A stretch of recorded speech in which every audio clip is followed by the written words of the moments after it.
मैं आज आपके लिए कक्षा 11th केमिस्ट्री के अध्याय नंबर 6 यानी ऊष्मागतिकी लेके आई हूँ। ऊष्मागतिकी की परिभाषा। पहली हेडिंग ये है, विज्ञान की वह शाखा जिसमें ऊर्जा के स्थानांतरण का अध्ययन किया जाता है। यह ऊर्जा का स्थानांतरण भौतिक तथा रासायनिक दोनों प्रकार की प्रक्रिया में पाया जाता है। ऊष्मागतिकी, ऊर्जा या ऊष्मा, ऊष्मा को हम ऊर्जा भी बोल सकते हैं और ऊर्जा को ऊष्मा भी बोल सकते हैं। सेकंड होता है गतिकी, ये दो भागों में विभाजित होता है, यानी इसके नाम के दो भाग होते हैं, ऊष्मा और गतिकी या ऊर्जा और गतिकी। गतिकी का अर्थ होता है स्थानांतरण। ऊष्मागतिकी दो प्रकार के होते हैं, भौतिक ऊष्मागतिकी, रासायनिक ऊष्मागतिकी।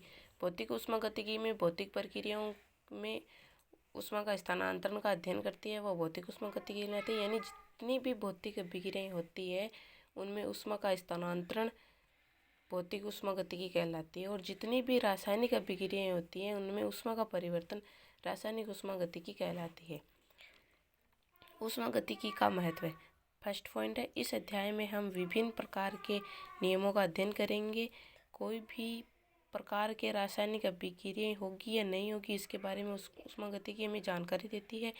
इस अध्याय में हम विभिन्न प्रकार के ऊर्जाओं के स्थानांतरण का अध्ययन करेंगे।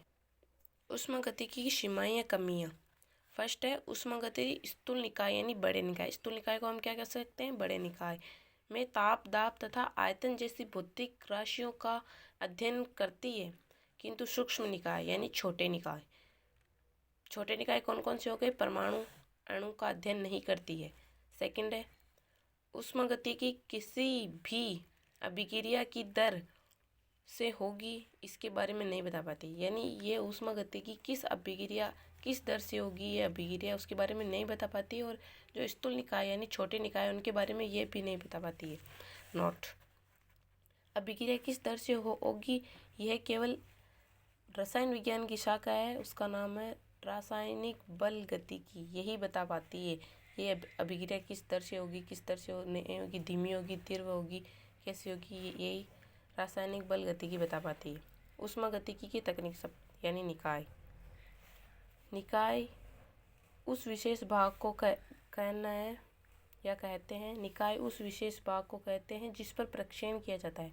निकाय उस विशेष भाग को कहते हैं जिस पर प्रक्षेपण किया जाता है। सेकंड है परिवेश, ब्रह्मांड का निकाय को छोड़कर शेष बचा भाग परिवेश कहलाता है। या सेकंड परिभाषा, इसकी सही परिभाषा ये होगी, परिवेश ब्रह्मांड के उस भाग को कहना उचित है जिस पर या जो निकाय के संपर्क में हो, जिस पर या जो निकाय के संपर्क में हो, बात एक ही है। परिसीमा, निकाय तथा परिवेश को पृथक करने वाली सीमा परिसीमा कहलाती है।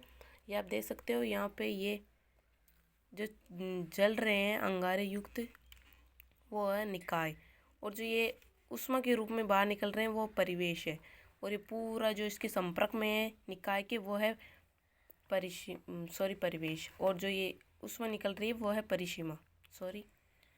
चित्र है अंगारे युक्त तगारी। परिसीमा कई प्रकार की हो सकती है।